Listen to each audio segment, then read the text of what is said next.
तो झारखंड कांग्रेस के नेताओं के द्वारा प्रदेश अध्यक्ष राजेश ठाकुर को हटाने की मांग की जाने लगी है और इसी कड़ी में अनुशासन समिति के सदस्य सह नेता शमशेर आलम ने रामगढ़ उपचुनाव में हार के लिए प्रदेश अध्यक्ष को जिम्मेवार ठहराया है। उन्होंने कहा है कि ये कुप्रबंधन का नतीजा है कि प्रबंधन की जिम्मेवारी प्रदेश अध्यक्ष को थी, लेकिन प्रदेश अध्यक्ष के तरफ से कहीं ना कहीं कोई कमी रह गई और इस वजह से हार का सामना करना पड़ा है पार्टी को।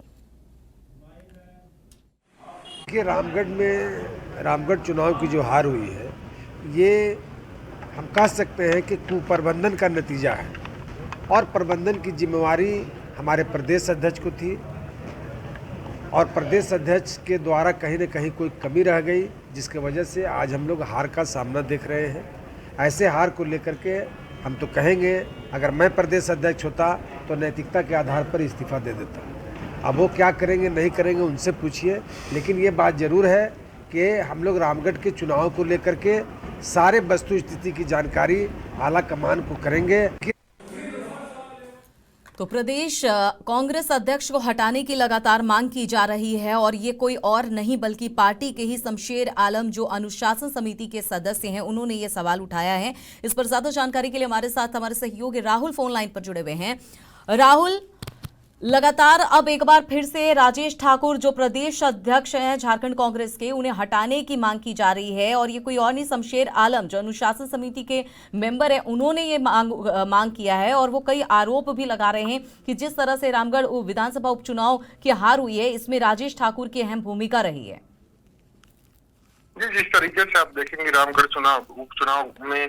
कांग्रेस की हार के बाद से लगातार पार्टी के अंदर बातें चल रही है। प्रदेश अध्यक्ष की कमियों की वजह से प्रदेश अध्यक्ष के जो संगठन है वो इस तरह से मजबूत नहीं कर पाए जिस तरीके से राज्य में संगठन मजबूत होना चाहिए था। जिस तरीके से झारखंड के विधानसभा जो रामगढ़ में उपचुनाव हुए विधानसभा में के, उसमें संगठन के लोगों को जिम्मेवारी नहीं देना, इन सारी बातों को लेकर प्रश्न उठ रहे थे। लेकिन अब चीजें खुलकर सामने आ गई है। शमशेर आलम जो अनुशासन समिति के सदस्य है, उन्होंने साफ कह दिया है कि नैतिकता के आधार पर प्रदेश अध्यक्ष राजेश ठाकुर को इस्तीफा दे देना चाहिए, पद छोड़ देना चाहिए। अब समझने वाली बात यह होगी कि जिस तरीके से अनुशासन समिति के सदस्य होने के नाते और काफी करीबी भी माने जाते हैं राजेश ठाकुर के शमशेर आलम, अब इस तरह के बयान अगर दे रहे हैं तो कहीं न कहीं पार्टी की। लेकिन राहुल, एक अहम सवाल ये कि इन सबके बीच लगातार राजेश ठाकुर जो है अपने ही लोगों के बीच, अपने ही पार्टी के लोगों के बीच के पद से हटाने की मांग की गई है। क्या लग रहा है, कहां पर चूक हो रही है या फिर ये किस आधार पर बात कर रहे हैं? देखिए, जिस तरीके से आपने कहा कि पहले से भी मांगे होती रही हैं, तो इसके पहले की अगर हम बात करें तो जो राजेश गुप्ता थे, उसके अलावा आलोक दुबे और किशोरलाल सहदेव, साधु शरण गोप और भी संगठन के कई लोग थे जो लगातार इनका विरोध कर रहे थे प्रदेश अध्यक्ष बनाए जाने के बाद से। और जब प्रदेश प्रभारी जो आरपीएन सिंह थे पूर्व में कांग्रेस के, जब वो बीजेपी में शामिल हुए तो उसके बाद सारे लोग मुखर होकर सामने आए और उन्होंने कहा कि आप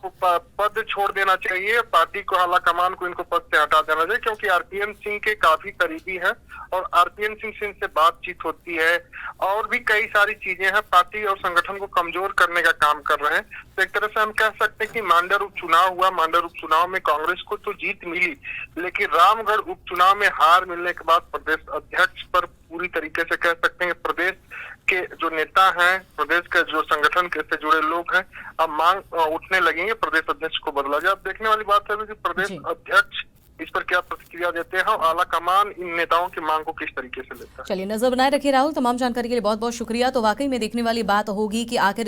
जिस तरह से राजेश ठाकुर जो प्रदेश अध्यक्ष है झारखंड कांग्रेस के, अपनी ही पार्टी के लोगों के बीच घिरते नजर आ रहे हैं, बार बार उनको हटाने की मांग की जा रही है उनके पद से। लेकिन सवाल ये है कि आखिर इस पर आला कमान क्या कुछ फैसला लेती है और सबसे बड़ी बात कि खुद राजेश ठाकुर इसको लेकर क्या कुछ कहेंगे, उनकी तरफ से क्या बयान आएगा, उसके लिए इंतजार करना होगा। एक मिनट सुनिए ना भैया, एक मिनट रुकिए।